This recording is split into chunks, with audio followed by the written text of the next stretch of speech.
প্রতি বছরের নেই এবছরও চম্পানগর পুলিশ ফাঁড়ি থানা দেওয়াবলিতে শ্রী শ্রী শ্যামামায়ের পূজার আরাধনায় ব্রতী হয়েছে এবং এই পূজা উপলক্ষে এই অত্র এলাকার স্থানীয় বাসিন্দাদের মধ্যে একটা উৎসাহ উদ্দীপনা আমরা দেখতে পাই।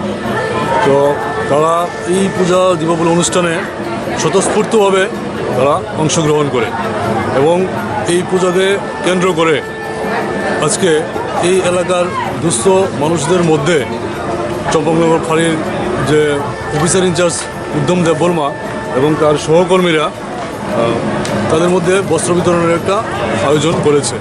দেখলাম প্রায় অনেকজনকেই শীতবস্ত্র কম্বল দান করেছে।